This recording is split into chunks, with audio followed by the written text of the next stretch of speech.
I am beating every N64 game, and I mean all of them. The twist is, the next game I play is randomly selected, so I have no clue what's coming next. This is the journey to beating every N64 game.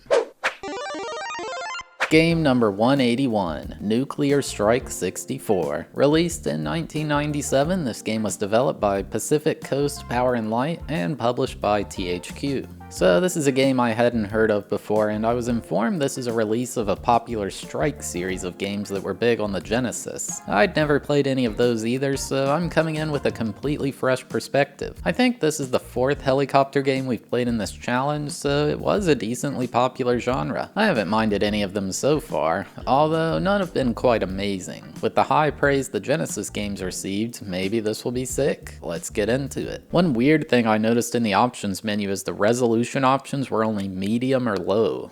That's a weird way to put it. Also in the controls, there was something called jinking left and right. Apparently that's a real word, first time I've ever heard it. Just means to change direction suddenly. There's just a single player story mode in this game, so that's what we'll be doing to beat this game. It starts with level 1, Delta, Scenario 1. There's some storyline in the game too.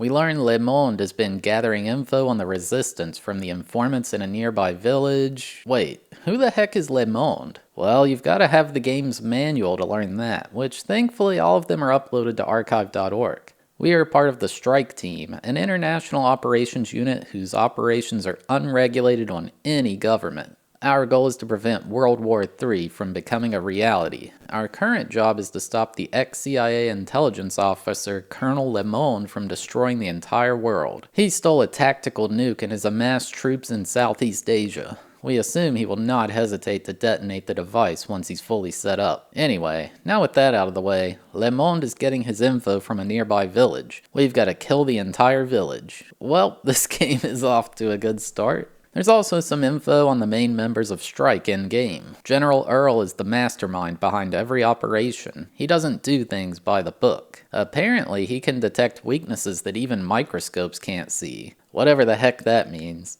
According to him, freedom's just a pretty idea, unless it's backed by force. I'm sure he's a real stand-up guy. Then there's Andrea Gray. She's the chief propagandist to spin all the politically sticky events into something the public can handle. I think we might be the bad guys. And finally there's Hack. He runs everything networking for Strike. He was arrested for hacking into NASA's mainframe because what a weird thing that is to break into. He could either be locked up in a maximum security prison or help Strike, and he chose us. And then finally we get into the gameplay. So you fly the helicopter around in a mostly 2D way, but you can raise and lower. Turning with it is a breeze and it feels good to move around. Whenever you get near something you can shoot, it puts a crosshair over it and the color of it indicates how much health it has left. The radar on the bottom left has different colored markers for different factions of enemies, and the white markers are item pickups. After a while I found something very useful I'd be looking at all the time, the map. It shows your position relative to any enemies and items available. The chopper has finite fuel, so it's like a time limit on the mission in a way. Along with fuel, you've got armor value. Once it reaches 0, the helicopter just completely disintegrates, which is kind of funny. You have multiple attempts per mission, so it's not too bad. To pick up the items, you use a pulley rope thing that extends down. Running out of fuel is bad news, trust me. This first mission was quite simple. It was just flying around shooting dudes with a machine gun for the most part. Upon killing the last person, it said I had new intel. On the map screen it said Agent Naha was being held captive by Le Monde's troops, so I had to rescue her. So I flew over there and yanked her up with the winch. Turned out this was a trap and all the buildings exploded with bad guys inside. Maybe they should have stayed and used those as cover because it was really easy to take them out. I brought her back to her base and that was that. After taking out a few stragglers, that mission was complete too. I then had to perform an escort mission to a different base, which was really easy, considering I'd already killed all the bad guys. The scenario finally ended with me landing on the helipad back at the main base. It usually gives like a post-mission info dump. Naha Hana is grateful we helped her, and she's going to help us track down Le Monde. He is apparently pulling back into his jungle fortress. It's the next scenario now. Naha is being attacked in a small town where Le Monde is deploying tanks supported by APCs to push them into the sea. We've got to give them a hand. I don't know what's going on here because we're in the modern day with nukes, but these ships look like they're ready to set sail with Christopher Columbus. Also, why are they so tanky against this modern military helicopter? I learned in this mission that I could select a target on the map menu and it'd provide a waypoint for me to follow on the compass at the top. This was really appreciated because it meant less pausing to stare at the map every 5 seconds. After destroying a bunch of bad guys like before, it told me to check the map for an intel update. I now had to escort Le Monde's PBR boats up the river. Oh shoot, that's why the boats look so old. It's like the Boston Tea Party, except now we're cheap and drinking PBR. It all makes sense. So the different enemies are all various levels of tankiness, including the tanks. You've got the basic machine gun, a decently powerful rocket, more powerful missiles, and later you get wingtip missiles. They all have increasing levels of strength but less ammo for each. Identifying what you're attacking and the most efficient use of ammo is crucial in the later levels. After escorting the boats, I had to now rescue some captured commandos from a prison compound. It looks more like a privacy fence that they could just climb over, but whatever. It's a bit annoying how you have to grab them one at a time. You'd think they'd make it to where they all run to the winch in one go. Even worse was I could only hold 6 people at a time, so I had to make 2 trips. The worst thing of all though was it said I finished the mission when there was still 1 commando in the prison. I guess Strike just doesn't care about that guy. I made sure to rescue him anyway. Gotta bring some goodwill into this organization. I beat that scenario without any trouble. The game was still pretty easy at this point. Now we've got to take out 3 villages where some of Le Monde's highest commanders are stationed. Then we capture the commanders with the winch. So this turret here is what I mean about efficiently attacking. Using the basic gun alone takes ages to destroy it. But then do you blow a missile to kill it quick, or will you need that later? I don't know. I made it to an area where they had a bunch of prisoners being held behind another privacy fence, so I had to save them real quick. I don't know why they're wearing such colorful shirts though. This mission had been dragging on and I didn't really see any spots to pick up fuel on the map. It just kept going, and I ran out. It's pretty funny how the chopper just lands awkwardly then randomly starts back up for using up one of your lives. I don't know, they could have made it look a bit more realistic based on this scenario, but whatever. One frustrating thing about the winch is there's no button for it. It's just automatic. So here I am trying to destroy these guard towers and tanks and such, and the game is like, nope, you need to lower the winch down immediately. It's really inconvenient.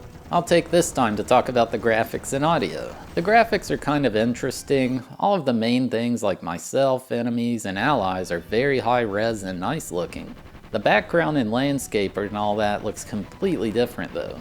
Almost like an oil painting. In a way it's weird, but it's also nice because it's really easy to identify things you need to focus on. For the audio, it's got decent music. It certainly feels like wartime music and gives a sense of urgency. The main problem I have though is how compressed it is. Hearing the PlayStation version's music makes you realize how often the N64 had to sacrifice some audio quality due to space concerns.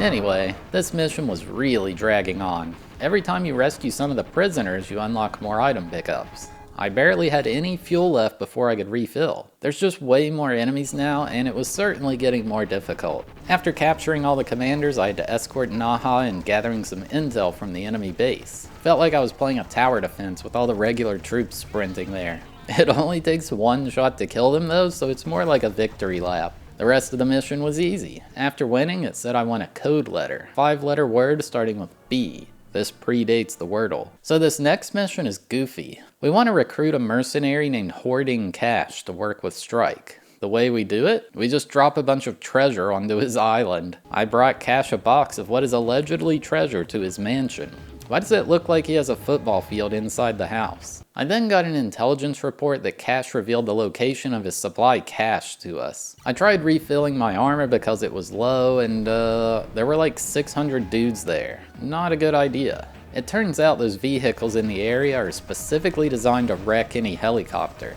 If I see them again, need to use my strongest attacks. After picking up Cash, I had to take out some anti-satellite weapons before they could launch. It really doesn't give you much time here. Got it as it was already in the air. Like seriously, they really cut it close here. Regardless, this was the last objective for this mission. Other than that one part where I went to grab armor, it wasn't too bad. Upon beating the mission, I learned about this guy Huang Octod, whose strike thinks will lead us straight to Le Monde. Now into scenario 5, and Huang has this airbase I have to neutralize. It's the first time I'm fighting other helicopters. They were easy to take out, although there were a lot of them. I had to drop cash off to take a bulldozer to the area. I think I was supposed to do this first because there was nothing for him to destroy, and I had already lost 2 lives from taking out all the anti-air turrets. After a bit more destruction, I was told Le Monde's warships were heading for international waters to wreak havoc on the world. So I had to find some mines to place in the water to prevent their escape. While I was waiting on my mines to do the work for me, I got a bit too excited at killing more bad guys and I died myself. That was my last life and it took me to the game over screen. It just lets you start back at the mission you were on, which is nice. This time I didn't rush in like Rambo and waited for the ship to hit the mine. A beautiful explosion. Problem is, there were still 3 more of these things, and I was all out of mines. I thought I only had to stop 1. This is not good. I had absolutely 0 chance at destroying it with my normal guns. It just pops up saying Snafu, then tells you that you lost. What does Snafu stand for, you ask? Well, I'm not gonna say it here, but you can find it yourself. Okay, this time I kept my wing-tipped missiles to use on it. 3 of them were enough to take out one of the boats, but I only had 4 total. I tried using the mines again, but it didn't work. Didn't matter though, and I was able to blow up all the ships using ammo refills. This was the first tough scenario, I'd say. Now we've got Huang limited to his troops left in the barracks. It's time to finish him. Man, these guys in the orange outfits are so hard to target. The game does it automatically, but for some reason, these dudes weren't having any of it. Also, why is there a giant squid on the ground here? I tried blasting the turret on the tower with literally everything I had, and it seemed to do no damage. Something tells me that's not what you're supposed to do. Okay, I had to drop cash off near the front. That makes sense. He ran to the front gate, and the stupid winch auto-moved down to try to pick him up. I was basically stuck inside the entrance. Didn't this ever come up in testing? This has got to be one of the dumbest softlocks I've ever experienced. Thankfully, this is the start of the scenario. After letting cash break in, I was able to destroy the turrets now. I destroyed every piece of the fortress and then I extracted cash safely. Now I had to capture Huang's brother. Cash once again was MVP as he destroyed like half the vehicles in this next base. What would I do without him? The final objective was to destroy Huang's oil drilling facility. There were 3 bomb pieces scattered around the map. You know, he sure has a lot of defenses for someone with only the troops left in his barracks. It was a direct hit. No more offshore drilling from this fella. Huang fled on a boat, but it was free to capture him for ourselves. This guy was toast. I got another code letter, D. Apparently Huang tells us Le Monde is heading to Pyongyang in North Korea. Okay, that was unexpected. There's a meeting about to commence to talk about reuniting North and South Korea.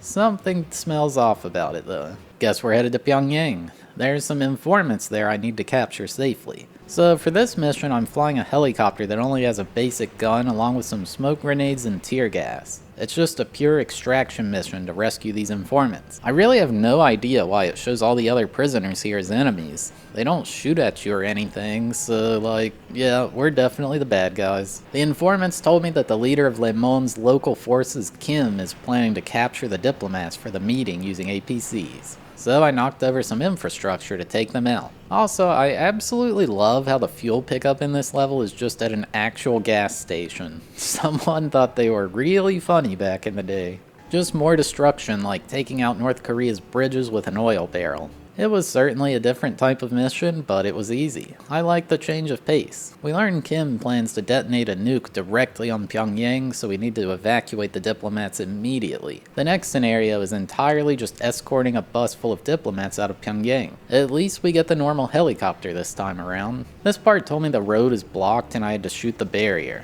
But before I could, the bus just rammed through it, so what the heck was any of that for? They're clearly fine on their own. After escorting the bus, a Chinook helicopter shows up to fully evacuate them. So it's yet another escort mission. This Kim guy seems not very smart because like 50 dudes are just running in to stop us, and they have absolutely no chance. And then disaster. I pressed the wrong button and shot a wingtip missile directly into the Chinook. Well, guess Pyongyang is toast. It's a really quick mission and mostly easy. You know, as long as you don't blast the ally helicopter to bits. The next mission is to get the final diplomats out of the city. The only possible way is a train leaving. Since Kim has already set the timer for the nuke to blow, this is their last chance. I don't know what the heck happened here, but it didn't say it was a snafu, so guess we're all good. Who needs those back cars anyway? The car and the cutter. Oh god, I'm getting flashbacks to programming in Lisp in college. Sometimes Kim will send another train to try to collide with our train. Instead of blowing it up, we just shoot the rail switch to make it narrowly miss. It only takes like 3 minutes or so to get the train out of there. Once I did, it was time to lead the raid on Kim's palace. Just like tons of turrets and incoming tanks, but it's chill. I know I skip over a lot of this stuff, but if you are someone who wants to watch full playthroughs of these games, I have them all archived on my alt channel Thabeast Plays, which is linked in the description of each one of these videos. It takes way too much ammo to destroy this place. I don't know if there's a hidden bomb you can pick up to drop on it or something like that, but this is ridiculous. 2 full ammo pickups and it still wasn't down. After finally blowing it up, I was done. I earned another code letter, G. Apparently we are going to head to the demilitarized zone to assist the US and South Korean military as needed. So now Le Monde has his troops directly at the border of the demilitarized zone and is deciding to turn it into a militarized zone. This mission has me sprinting all over the place to stop these tank forces over and over. This one is a bit unique in that there are some ally tanks you can hover over to assist you in the fight. You only get to use them once though. Not sure why there's a gazebo just chilling at the road here at the DMZ. I mean, I guess it would be a nice place to relax. So it turns out actually you have to strategically use those tanks. There are just way too many invasions happening from every direction, and it's impossible to cover yourself. At this point, I was told I was at 50% of the threshold for a snafu. And just like that, snafu not even a minute later. Oh man, I might have to actually strategize for once. On my next go at it, I was doing pretty well, just zooming all over the place, doing flyby unit deployments. I was holding the troops off for the most part, but I ran out of ammo. Still, it was enough to finish the scenario. Or so I thought. I had already reached 75% on the snafu threshold, then it triggered after I had beaten the mission. That's messed up, man. Oh yeah, this mission is the first time we see submarines. The chopper can take them out all the same though. Really, I still don't know what you're supposed to do here. I beat it by just kinda speedrunning the entire thing. At least it works, right? I got a 4th code letter, F. We learn Le Monde is at an ex-Soviet ICBM complex in Siberia. That can only mean he's ready to deploy his nukes. The next mission is standard. We've got to protect Naha and Cash from the attacking troops near Le Monde's base. I did a terrible job of it my first time though. Snafu within a minute of gameplay. It's nothing special, you destroy the incoming tanks, then winch them up into your chopper. After that, you've got to fly around and take out all their radar towers. Something really special happened in the third part of this where a building just exploded and we all moved to an upgraded helicopter. I don't know if this type of thing was available on other missions, but it's pretty sick. The basic gun is way stronger on this one. However, the mission was practically over by the time I got it. Well, it's time. Le Monde's last stand.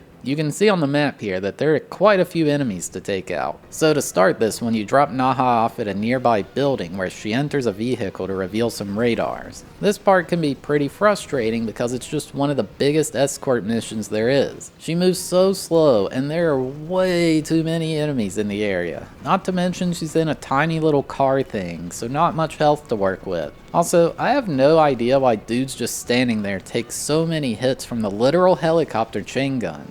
It should be an insta-kill. I was just trying to destroy a tank when I blew up a neutral structure. An ammo pickup was hidden inside. These hidden items would become crucial later on. That part isn't super hard though, the next part does get a bit harder. You drop Cash off, who runs around on foot opening access panels for these turrets along the walls of the fortress. It is so hard to destroy these things. Not to mention that if you don't also protect Cash, he dies, which is an insta-loss. So this was just as confusing. Cash is supposed to plant C4 on these turrets to make them vulnerable. But like, he just runs around the base in a loop, achieving nothing. It'd be nice if there was some visual effect of an explosion or Cash yelling C4 planet or something like that. I don't know if there's a weak spot that you just can't see or what. I did not understand this part. It seems you can brute force it by just unloading into them for ages though. So now it's the third part of the mission. We've got to destroy ICBMs before they can successfully launch. Problem is, I used literally all my ammo destroying those big turrets. I failed and it said New York City would be decimated within 5 minutes. Well, dang.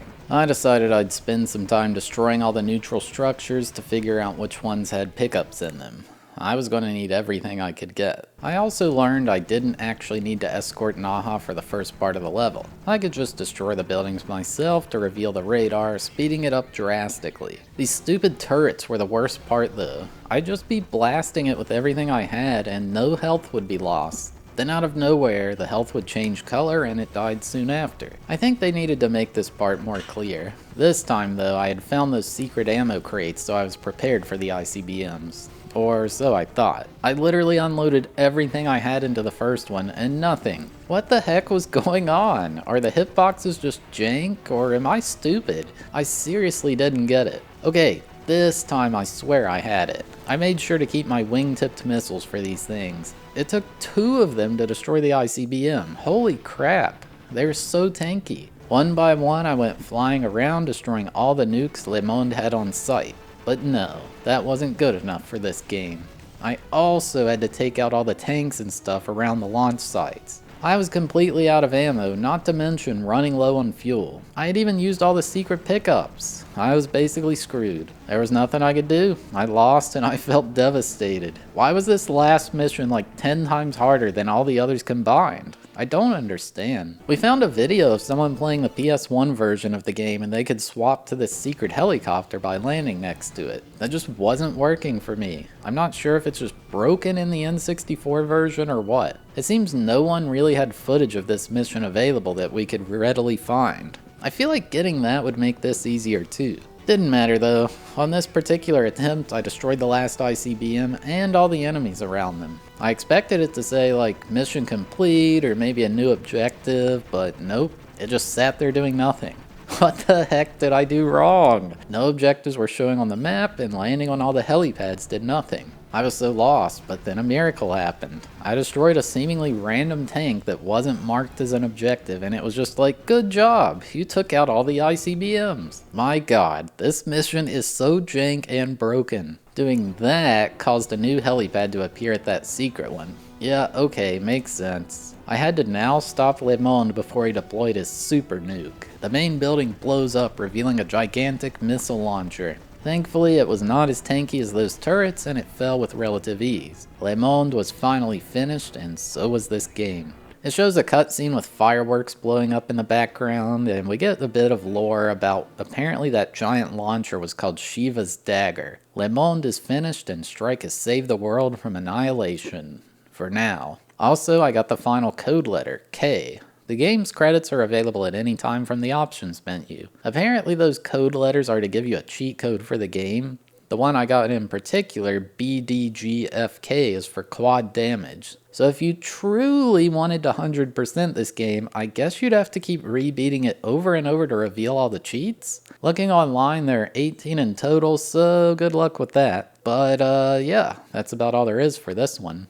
Game complete. So yeah, there you have it. My journey to beating Nuclear Strike 64. I think this is a game that had potential but just kind of missed the mark. It was just a fairly average game at first, but that last mission really left a sour taste in my mouth. The game controls well and it's easy to pick up. I thought the missions felt quite repetitive though. It'd be cool if there were more helicopters with more unique weapons, but you're in the same one for nearly the entire game. The graphics are okay and the music's solid. I don't know though, I just don't get that last mission. Not only was it a bit too hard, it just felt completely broken. I feel like this game doesn't have issues like this on the PS1 or PC version, so maybe it's exclusive to the N64 port. I'll have to try out some of the other Strike games on the Genesis to see how it compares. Overall, I'd recommend playing this on a different platform. I gave Nuclear Strike 64 a 3.5 out of 10 for enjoyability and a 6 out of 10 for difficulty.